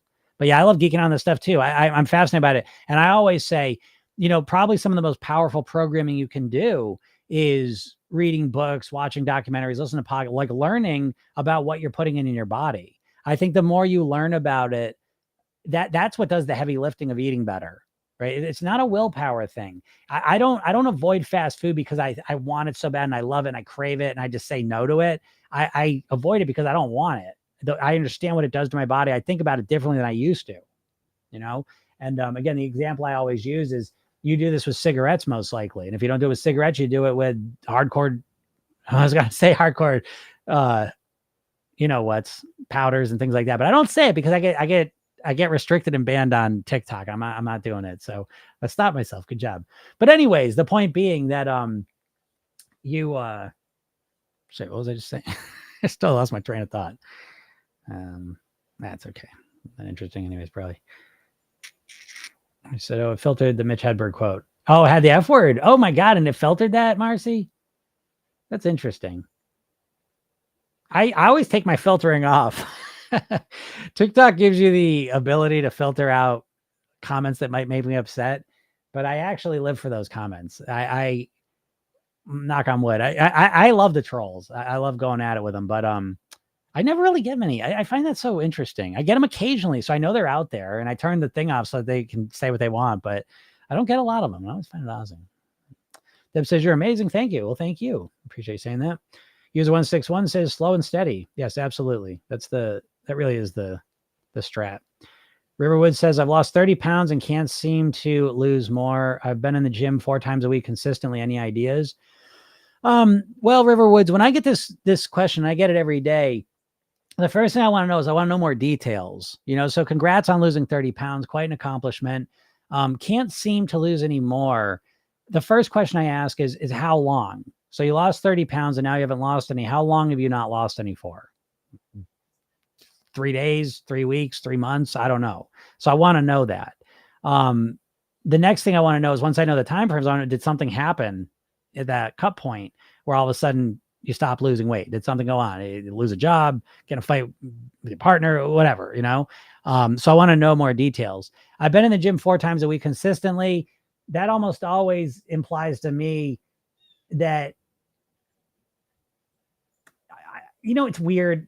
I can't explain this one scientifically, but I'm going to explain it anecdotally because I've just seen it so much. And I have to mention it, even though I can't explain why this is scientifically. But I think sometimes with the weight, people lose weight and then they want to lose more and then they don't. And then they start getting really stressed and tense about it. And they start really, they're like, oh my God, what's going on? How come I'm not losing weight? And then they start going to the gym more and they start eating cleaner and they start restricting more. And it's so weird, but it's like, I almost feel like the harder they try, it's like the worse the results get. I don't know why. I can't explain it. I don't know if it's cortisol. I don't know. I don't know what it is, but sometimes, and again, I'm giving this suggestion without knowing a lot of information about what's going on with you, which I'd much rather have a lot more details and I'd be able to pinpoint what's going on almost guaranteed.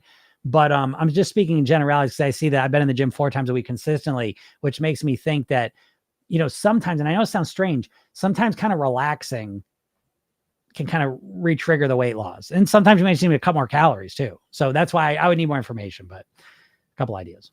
Jim says, I don't know how to explain it, but the way you talk about your life, it sounds like you're the main character. Yeah.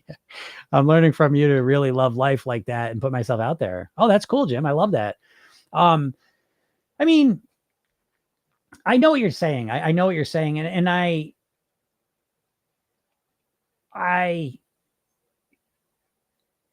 always say like, I'm waiting. I wish, like when I saw the weight loss medication come out at first, I was like, sweet. You know what I mean? Like I personally would prefer to talk more about like personal development, mindset, hypnosis, mind programming, you know what I mean? In a more generalized personal development way.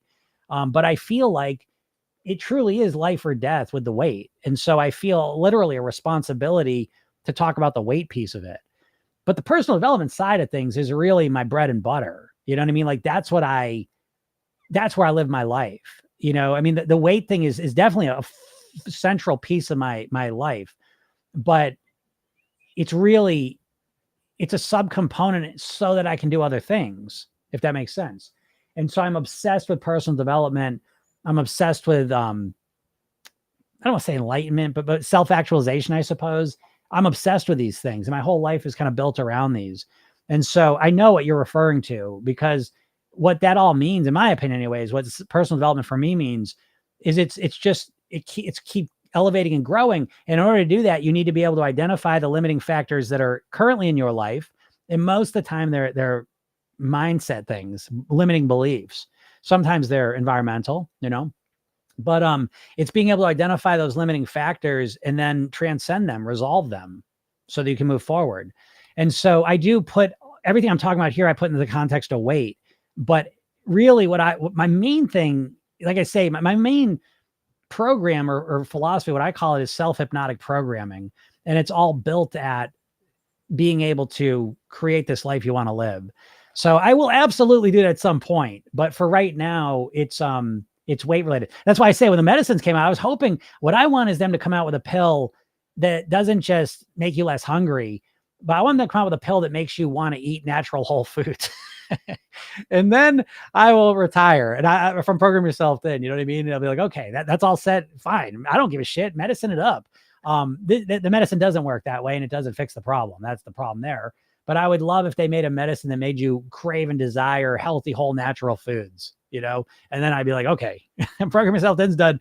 And now I can do this other stuff. But I get what you're saying, Jim, because embedded in all the weight loss stuff I'm talking about is this personal development piece where it really is about loving life. It is about recognizing, as far as we know, we have this tiny little amount of time that we get to be here on the planet.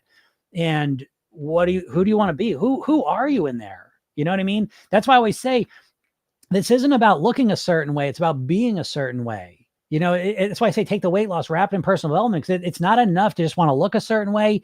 You want to become the best version of yourself possible. And I find that to be the most exciting path you can live on. I mean, that's how I think of it anyways. And so I think you're getting a lot of that, because absolutely it's not just enough to lose weight. It's about stepping into the reality you want to live in. It's reality influence, it's mind, it's a world building. Who do you want to be? What kind of money you want to make? And what kind of life do you want to live? What kind of relationships you want to have? What do you want to do? And it's about generating those things. And, so I'm not surprised you're getting some of that, but I'm glad. Good for you putting yourself out there, because that's the bigger piece of this whole process.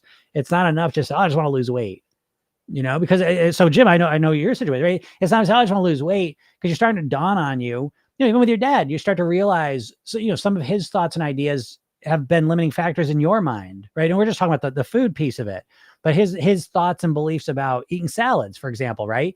Those are limiting beliefs that you've internalized, but now you recognize it and you can transcend them. And so it brings you into a new reality, nutritionally, right? That old belief that eating salads isn't manly in the past, if you didn't recognize it, would have stopped you from eating salads, which would have stopped you from achieving the health and the level of, creativity and thoughts and confidence that you want to achieve. You see? So that's one tiny example of how that works. It's happening all the time. All of us, we've absorbed limiting beliefs that hold us down. And they're bullshit, most of them, and so it's the ability to transcend those that brings us to that next level. And so I put all that in the context of food and weight most of the time, but understand that everything that's being said applies to everything in your life as well.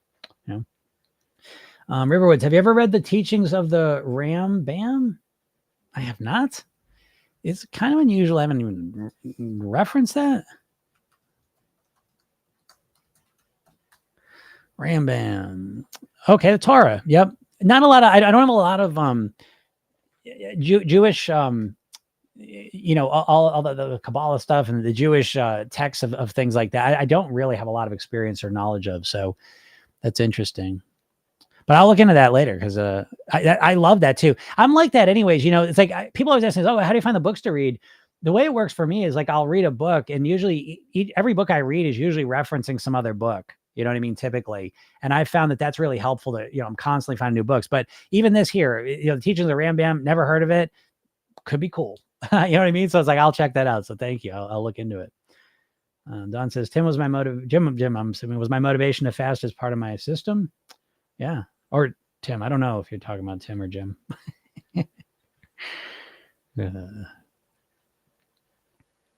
Holy shit. We gone for 90 minutes. TikTok's telling me I should take a break.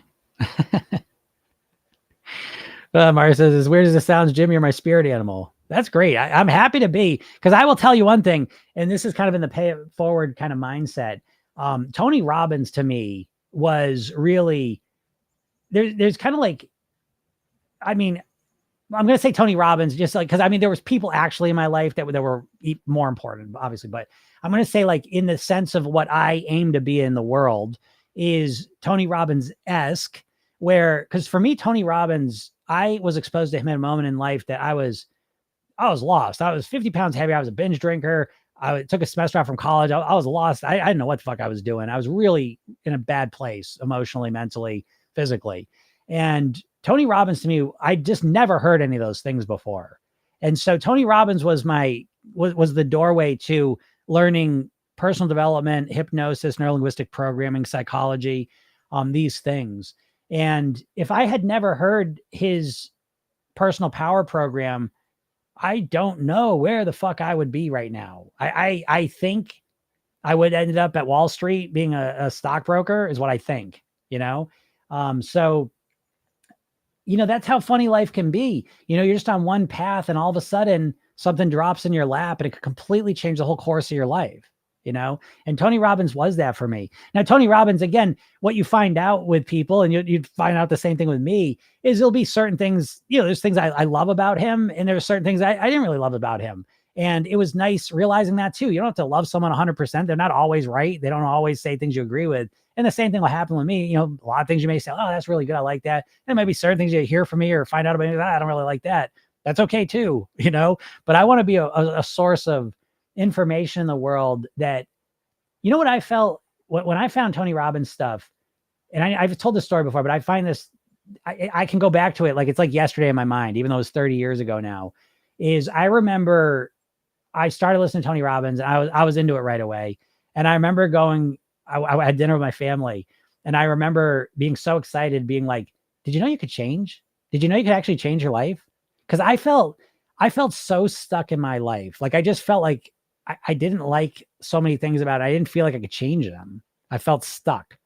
And just the idea that you could change. And I know that may sound so silly to people now. I don't know. But to me, that was like, I'd never thought of that. And so to all of a sudden realize that was the beginning, of me being right here right now talking to you all. So for me, it's like, to be able to make the videos I put out, to be able to do the podcast every day, obviously do my coaching work with my clients. It's it really is that same thread of being able to get out there. And I love Tony. One of the things I would say about Tony that I don't love, or I don't say I don't love it, but I'm different than him. And I'm not judging it, because to each his own. And I love Tony and I love what he's done. I think he's been a great source of good in the world. That being said, I do think he's definitely he's more money focused than I am. And so I always like to say, like, I always think of myself as Tony Robbins without the ambition. And not that I'm not ambitious, because I am, but when it comes to, like, the typical, the money, the success things that you usually think of, I don't really, I don't have that desire. I don't have that ambition for that. I'm obsessed with the path itself. I love the knowledge. I love the helping other people, sharing all this. But that piece is a little bit different. And so I think what I look to do is, because Tony is I think a lot of people get a bad perception of him, because they see the salesman side of him and they see kind of that piece of it. But I know him. I've gone through he's got a coaching program that was fantastic. It's called Strategic Coach. I mean, it was an intense coaching where it was amazing. And so I got to see all of his coaching sessions. It's amazing. He's amazingly talented. And I think a lot of people don't realize that, because he does a lot of stuff it's productized, for to make money. So I look to be like that, but to just give a lot of shit away. Yes, I have a program and stuff, but I just give tons and tons of stuff away. I don't paywall things. I don't do, manipulative things to, just keep ranking you up the program. So anyways, gotta get off on a tangent there. Bradley says, I don't weigh myself. I just think about what I'm doing and how I look. Yeah, that's fine too. Yeah. Okay. Yeah. I've Invisalign. It's like that. I do what I have to do and see improvements. Yeah. That's super. Yeah. Yeah. Remember, I love your knowledge on mindset. Well, thank you. I appreciate that. Jim said, actually, did you know mushrooms for many people make them taste the artificial flavors in junk food and crave real stuff instead of its, that's interesting. Mushrooms for many people make them taste the artificial flavors in junk food. That's fascinating. Everett said, I'm already underweight, but my belly fat doesn't want to go. Yeah, I mean, that's more body recomposition stuff, which I'm really not an expert at that, I wouldn't say. But that starts to typically get more into kind of developing muscle. I don't know. There's ways you can do it, but that's really not my expertise. I'm going to pass on that one a little bit. There's a book called The Life Transforming Diet, Teachings of Rambam. You'd enjoy it. Oh, hell yeah. If it's about weight loss, I pretty much will read anything about weight loss that's not like a diet book. I couldn't read it, one of these fucking diet books. I hate them with a passion. But anything that comes at weight loss from a different angle, I am all over. So I'm all about that. I love like old, like 1900s-ish and before, self-improvement stuff is just on another level. And I can't get enough of it. So if it's I love the wisdom of the ancients. I can't get enough of it. I'm a yoga instructor, you know what I mean? So it's like I love that stuff. ZGC says, need to lose 20 pounds. Well, you don't need to lose shit. Okay. So it's like you don't need to lose anything. You want to lose it. And I say that because we don't need to do anything, except breathe and pay taxes. But if you would like to lose 20 pounds, start reframing it and start thinking about why, and then maybe you'll have better luck with it. Ronnie says, so is my craving for blueberries bad? I've always considered food cravings to be bad, but blueberries feel like such a reward. I have a protein smoothie at the end of the night and it's the highlight. No, Ronnie, I eat those blueberries, dude. I eat them. It's a lot of blueberries. I'm just joking around with you because there really is a lot of blueberries, but I believe more, and as I was just saying, I don't know if you heard this, but I believe that Whole Foods, again, because of the matrix that they're delivered in, are gonna, most of the time they're gonna be protective, like in a sense. So I don't think you can overdo it with blueberries for too long. So yeah, keep eating them and keep them all the same. It's all good. I was just joking around. That's just a lot of blueberries. That's all. Tim Spector, but you too. Wow. Jim says, wow, see, yes, that's exactly what I meant with the main character thing. Almost as a movie, your life changed so drastically. Yeah, no, I get that.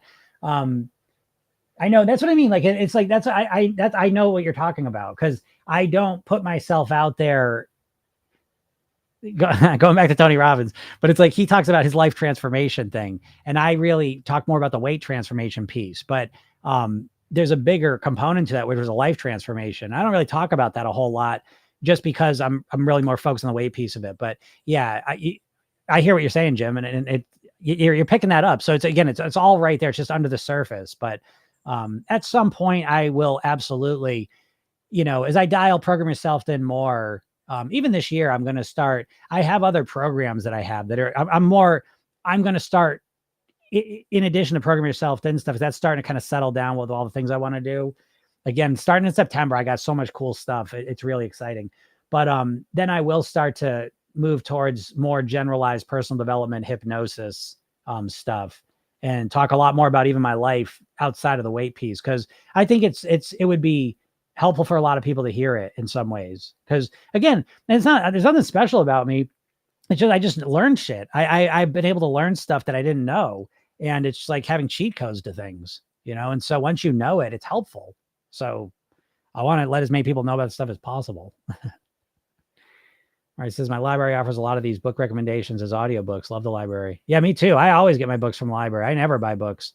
The way I always do it is I usually I get books from the library, and then if it's a really good book, I will buy it from my library, But yeah, I hope if you all, go to your local library. I don't know if it's like mine, my local library, and I live in a rural area, so it's a tiny library, but they're connected into all the other libraries. Like, and it's even in the state possibly, but it's so I can get literally any book pretty much. It's almost any book that I can just get, and so I get them for free. And they have audiobooks to part of it too. So yeah, check out your local libraries, folks. But all right, I gotta get out of here. So thank you so much. As usual, you guys are awesome. If you're not in my world, make sure you go to the link in my bio, click the link at the hypnosis session. Watch the video I made for you. It's all free. Read the emails I send you, the special things I kind of send out to you. Follow me. If you don't follow me, if you're just stumbled on here and you've never seen me before and you like what you're hearing, follow me, because I have lots of videos that I put out too, and you never know when might pop up and save the day for you. And podcast is Program Yourself Thin. You can listen on any podcast platform. Got the Facebook group setting up. I think it might have worked today. Like I said, I'm testing it out right now, but if you're a big Facebook person and you want to tap into that, it's Program Yourself Thin Spark. You could start joining it now. Again, give me a couple days. I'm kind of getting up and running, but I'm starting to put these videos in there. And I'll put a couple extra things in there, but it'd be a way if you like connecting with people, with a similar mindset and approach to weight loss, you'll be able to do that in there, and you'll be able to see all the replays of these podcasts and videos I make in there probably. So anyways, that's there too. So, all right, everyone, thanks so much. Have a super duper day, and we'll talk soon. Bye.